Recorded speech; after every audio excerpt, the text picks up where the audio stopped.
Straight to the point. Now, kinini ang human mga higala sa pag-ingon ni BBM nga mutinder og resignation, courtesy resignation ang iyang mga cabinet secretaries.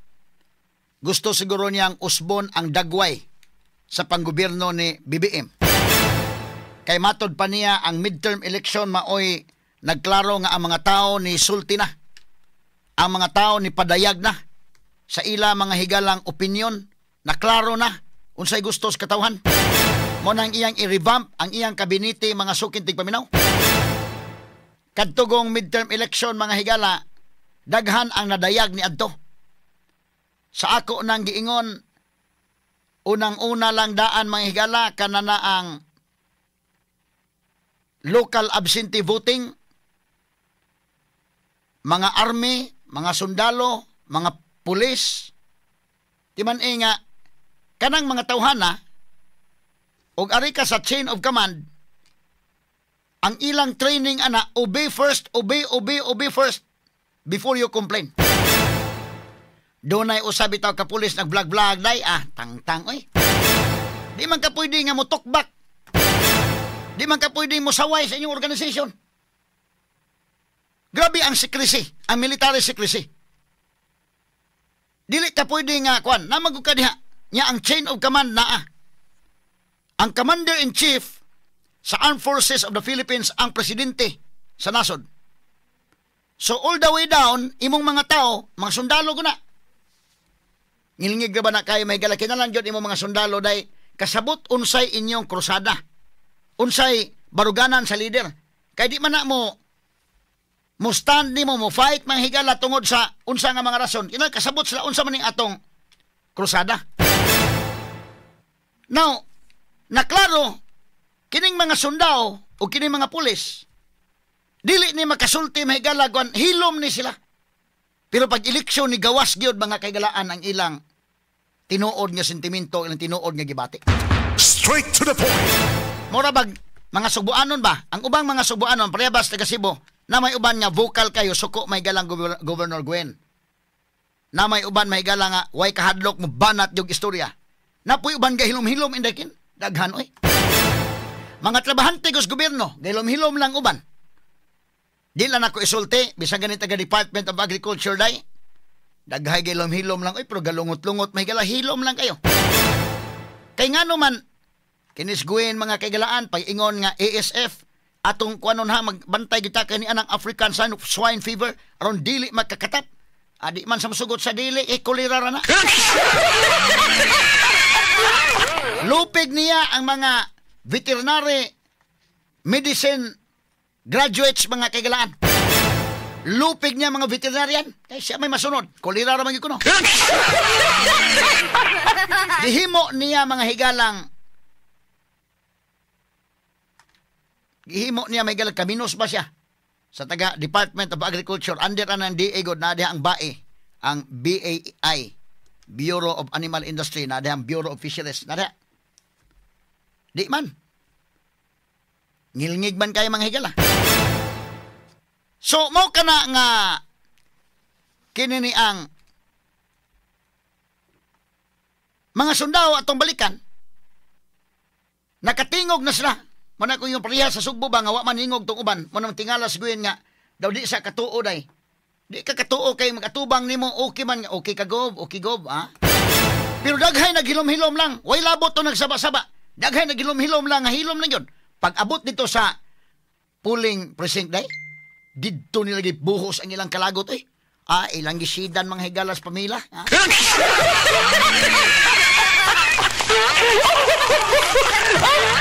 Labi na yun, empleyado kas gobyerno, di man ka mga higala maka sulti-sulti bisag unsa lang. Bisa gani mga higala ka na mga empleyado na, tinuuray lang kung sorbihon, kadako baya sa lead ni Pambari 4 kung nagwin. So, dili layo ang posibilidad nga dunay mga empleyado sa mga munisipyo nga hilom lang, di alam mo saba-saba, kinato bang mayor ba, loyal na ba ni Gwen? Walang hilom-hilom lang, pero naghunahunay karong inig-eleksyon, di ka, butaran.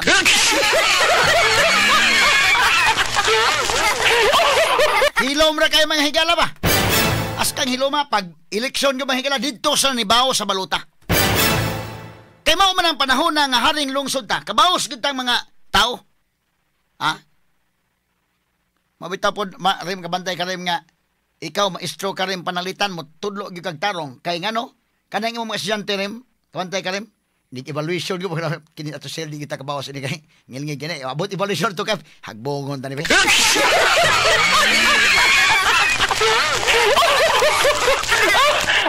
Kana rang puntuha dapit magkabaw sila. Mo ning mga tao may galang unsaog daog ni Gwen. Di man kabaos day. Ito empleyado ka panalitan sa hadlok magkaya ba sa niya malabayan tag mikropono. Kasing malabayan tag stapler hilom lang kayo ka. Pag abot sa adlaw sa paghukom. Katong mayudo si adlaw sa paghukom man to. Asos gihukman kus Gwen.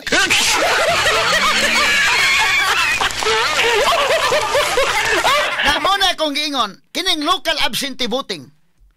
Kinsa man ni, mga sundalo kini. Mga pulis kini. Hilom lang kayo. Di man ka pwede kay ubi first before you complain man. Di ka pwede mahigalang mo himuog mga pamahayag nga sukwahi sa presidente nga mo'y commander-in-chief. Pero sus pagbutar, tawa, kita mo? Sa voting mahigala, padool lago ni Gamay Rald. Tanaw, ang Duterte nga gi-endorse ng mga kandidato. Duterte sod yun, hasta pa ang ika-11, ika-12. Ang tanan nga gi-endorse ni Presidente kanhi Presidente Rodrigo Duterte. Ha? Apil mahigala sa Hunasan o Skirobin. Dili na apil sa Duterte. Pero apil man nga iyang gi-endorse, sod. Straight to the point. Kini dako kining mensahe. Dili na lang taingon kini akong analysis klaro-klaro ba kay naman iban nga emotional suko gyud Duterte. Sige lang atong respetaran tong suko gyud Duterte. Especially ako mo respect man ko itong mga pink kay at least daan mo isang suko Duterte consistent man sila day.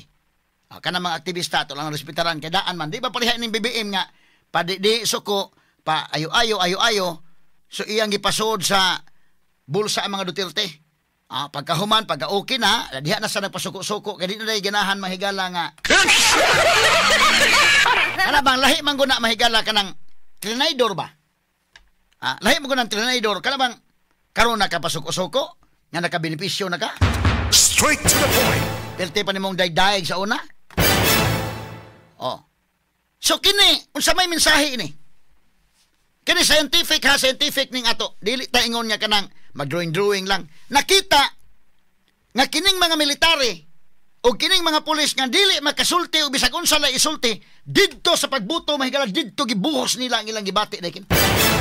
Didto sa baluta nga ikaw na lang usa dito sa polling precinct.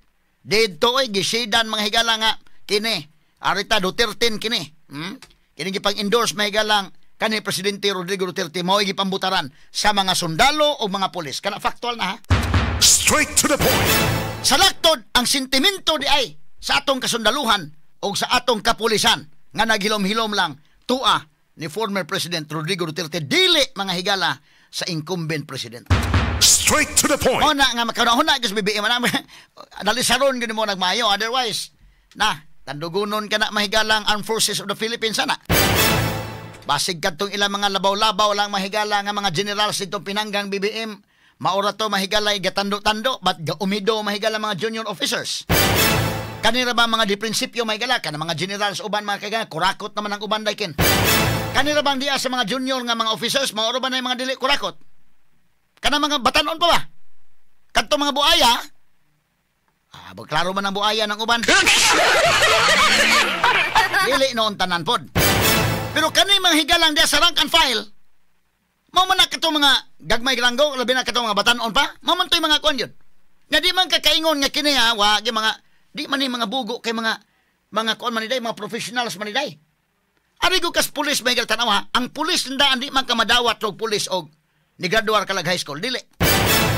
Mo graduar ka criminology karon, pag graduar nimo criminology, mo training pa ka, nya mo pasar pa ka sa exam. Sa laktod mga pagka-istorya, daghan ka ng gradual criminology o pamagani masud sa pagka-pulis. Sa laktod, nasud ka ganis pagka-pulis, inday kin, professional ka. Straight to the point. Di magkakaingo mga bugo na sila. Mga professional na. Hilom lang kayo may gala, kaya di makaako pag-istorya o di magkapwede mo istorya-istorya mo express imong opinion kay naman kas gobyerno, naman ka uniform personnel ka man. Pero pag election didto nakita ang sentimento nila day. Pag election, Nya kining mga tawhan na timan ni ha, ang akong analysis, factual ni, nagpasabot, mga higala nga mga professional ni, dili ni mga bugo. Unya, represented ni, nagrepresent ni Tibok Pilipinas kay ang pulis may galag sundalo. Mula apari hanggang hulo na anak sila. Unya, ang ilang buto, tanaw, naghahiusa mga higala, nga, why bisan usang gitudlo, why bisag usang nga gi-endorse ni Marcos nga nakasod diha. Why bisag usang gikan sa alyansa nakasod? Kana timan iha, hasta si Lacson nga former PNP chief, former PNP chief, wa makasod. But si Hunasan nakasod, nga naman, gi-endorse si Digong. Straight to the point. Ha? Mao kanay usa sa mga butang nga kana bang og mag-analyze ka mahigala ba di ba ta magpatuyang lang mahigala sa tong gibati ba? Ha? Usay mong gibati diha na nga dapig ka suko ka na. Yaw, tanawang factual to eh. Science nga to. Science. Natay facts nga gibasihan. So ini mahigala si Lacson wa mapil. Nga naman wa mapil si Lacson nga unta former PNP chief man. Oh? Tungod kay dili siya usas alyansa siya. So si BBM magbantay ana nga agoy wa naman maminaw na kuning akong mga uniform personnel day. Wa may bisag usang nakasuod diha. Di ba na insulto nako alang kang BBM? Unya kini mga higala kana ay lang mo kalain ha katong uban nga dili mo uyon sa akong opinion pero katong mga muuyon okay ra mo ang dili mo uyon respetaran ta mo pero kani akong opinion ha. Nagpasabot di ay nga ang kasundaluhan ug ang kapulisan dili sa mosugot day. Sa mga implication ani? Kung mauni ang daog nila, nagpasabot nga dili sila gusto nga makonbikto sa impeachment si Sara Duterte. Straight to the point. Ato nalisar og mayo ha, prangka pagkanalisar. I know nga mga bright mo nang naminaw nako. Nagpasabot nga kining 12 ka buok nga pulos gikan sa Duterte. Dili sila gusto nga ikonbikto si Sara. Unya timan ni, these are the very people, the military and the police are the very people who know exactly what an intelligence fund is all about. Straight to the point. Because what is the basis of filing an impeachment case against Sara Duterte? Unsay basihanan? Tungod kuno sa intelligence fund. I explained it well here in our program. May tungod sa intelligence fund, ha? Katong ako mga followers kasabot na mo ngano inana. But balik na to, ha? Nung sa may implication ani. Kining military o kining mga pulis, they are the very people who know exactly what an intelligence fund is all about. Ug nganong wa man sila di man sa gusto makonbikto Sara day. Straight to the point.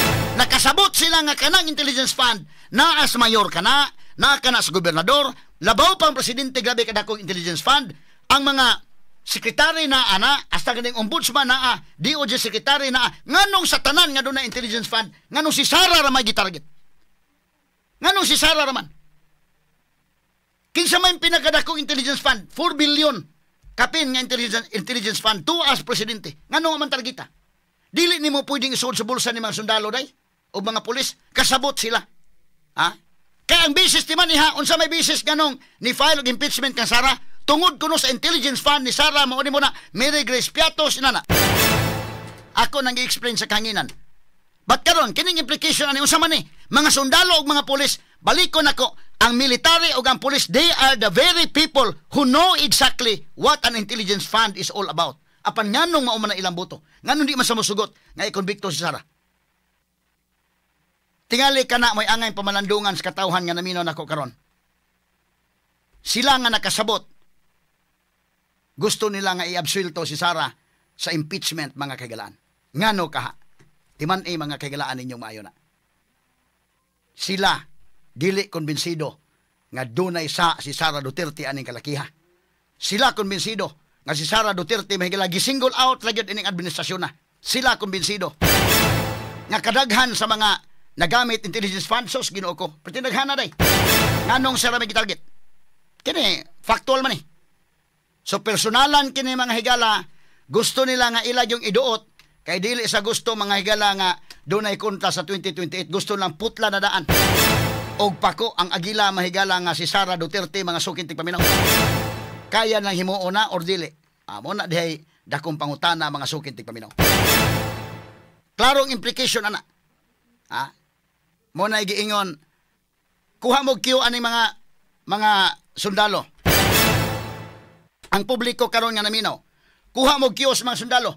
Kuha mo kiyo sa mga pulis. Kung maghisgot ang intelligence fund, unsa man ang isgutanan, military man nga linggo. Military man ang isgutanan. So, kadto mga civilians so na, ala nga, milgris piatos na lasaba kayo.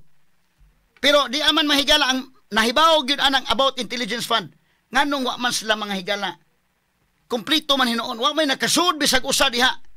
Nga kana bang mo konbiktong sara o wa pa sa makauyon mga sukid tig paminaw. Diha nimo masabot mga kagalaan. Ha? Nga mahimo sigurong i-dribble lang uban mga isyo. Pero ang kadtong mga naswito gyud niining maong isyo nga kining mga sundalo ug mga pulis nga mao giswito dili pwedeng isod sa bulsa mga higala sa mga tao nga duna mga higalay lain nga plano, daotang plano mga higala diha sa panggobyerno. Nauunawaan, naiintindihan, natututukan, nararamdaman. Yan ang dahilan kung bakit ito ang number one. Straight to the point, the attorney Rufil Fernandez Panyok, ang number one sa lahat ng mga programa sa radyo dinhi sa Cebu.